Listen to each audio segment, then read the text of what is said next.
Rather, here's what he says. This is Paul's words. In him you were also circumcised with the circumcision made without hands. This is referring to Christ. Those who have called on him receive the true circumcision. That's why he included this here. He's going right back to the previous thought and he's explaining it to you.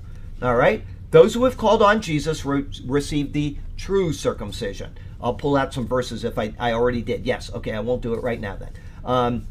The sign, the circumcision, the sign which shows that we are included in the body, which is his church.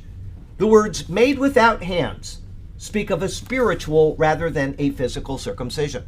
Why would you go back and be circumcised? Somebody tells you, well, you're not circumcised. You know, you're supposed to be circumcised. And they do this all over the world. Hebrew roots churches all over the world. I can't believe you've never been circumcised. You can't be saved. Go read the book of Galatians. If you allow yourself to be circumcised, Christ will profit you nothing. Don't go back to the shadow, go to the substance. Okay? I'll read it again. The words made without hands speak of a spiritual rather than a physical circumcision. It is a term used several times in the New Testament to indicate something which is not of the material world. We can go to Mark 14:58. I'll take you there. I don't remember what that is, but it's the word that is used there speaks of something that is not of the material world. Mark, what did I say? 15 or 14:58. So Mark 14:50. I got to go one more page, folks. 14:58. Oh yeah, we heard him say, I will destroy this temple made with hands, and within 3 days I will build another temple without hands. Speaking of his body. He's not speaking of the temple at all. Okay? 2 Corinthians 5:1 is the next citation. So we'll go there.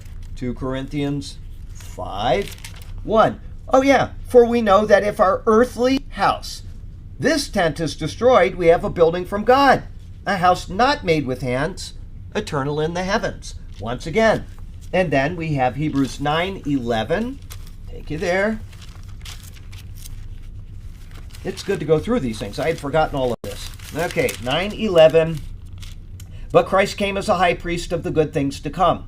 Here it is, with a greater and more perfect tabernacle, not made with hands, that is not of this creation. Okay, it's not a worldly thing, it's a spiritual thing. And then in Corinthians 9, verse 24, it says, for Christ has not entered the holy places made with hands, which are copies of the true, but into heaven itself, now to appear in the presence of God for us. All of those references show us exactly what Paul is trying to tell us. Don't live by the shadow, live by the substance. Okay? So, as Paul says in Romans 2, verse 29, here's what I was going to read you. Circumcision is that of the heart, in the spirit, not the letter.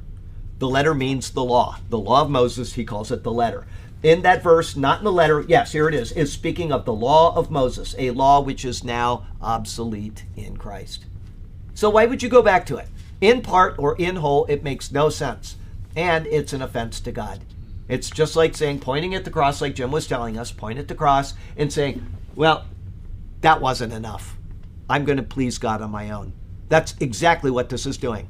By reintroducing the law, by going back to the shadows, by going back to these types and pictures, it's saying that Jesus, nice try, but I can do better.